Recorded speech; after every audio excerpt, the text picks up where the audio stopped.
Let's talk more about this now with Naveed Dezad, an immigration attorney joining us from Los Angeles this hour. A pleasure to have you on the show with us. Look, we've seen one deadline pass, a series of others on the horizon, but still no hard numbers on exactly what's happening.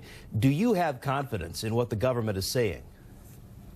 I don't have confidence in what the government is saying, and neither does the judge, frankly. We are just days away from the next important deadline, and the government has come to court asking for more time, saying and conceding that it cannot meet the deadlines that have already been set by the court. It's also revealed that it's upped its estimate to now about 3,000 children who are still separated from their parents. And of these 3,000 children, George, there are 100 who are under the age of 5.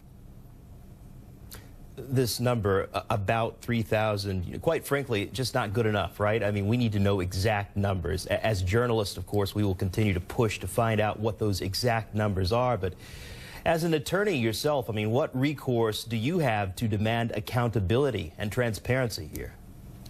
Well, we demand accountability through the courts.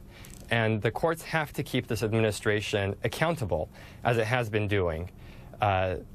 Today, in the hearing, the government also revealed that of these 100 children under the age of 5, about 16 of them, the government has no idea who their parents are or how to reunite them.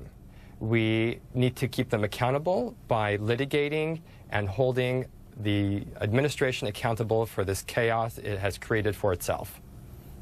Let's talk specifically, though, about the limited rights, quite frankly, that people have when they cross the border seeking asylum or if they try to cross the border illegally.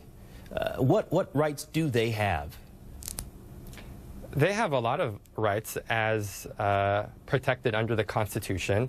They have the right to due process. Basically, that means fairness. That means we will apply our laws fairly.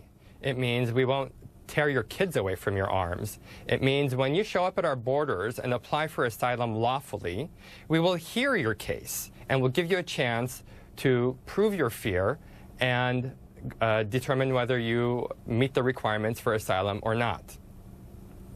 How difficult, though, is it, from what you've seen so far, to reconnect these children with their parents? It's incredibly difficult, and that's only because the government has been disorganized and has not been foreseeing the difficulties of reuniting these children. When 20 of the parents of these 100 toddlers have already been deported to another country while their kids remain here in the hands of the U.S. government, it is not an easy feat to make this reunification happen. As a nation of laws, though, people who support the president's approach here, they would say that, look, if you break the law as a U.S. citizen, you run the risk of having your child separated from you. What say you to that argument about what we're seeing here when people cross the border illegally or if they seek asylum and they find themselves in this situation? Well, that's a good analogy. Let's talk about that.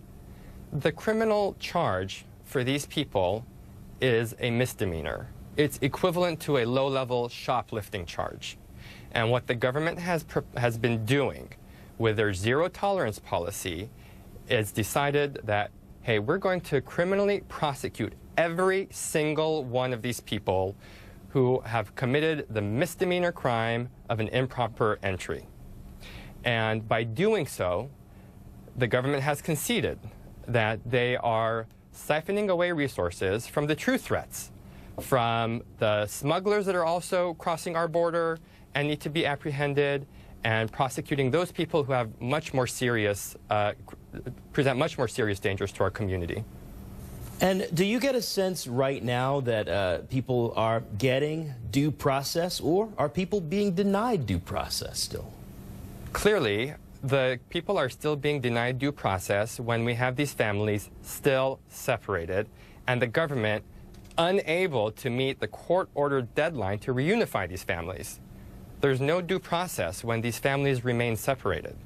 There's no due process when people who are fleeing for safety for their lives, like me and my family, show up to the United States hoping for a helping hand and instead are shown a fist and are shown a detention center and no justice. Naveed Dezad, thank you so much for your time and perspective. We'll keep in touch with you. My pleasure.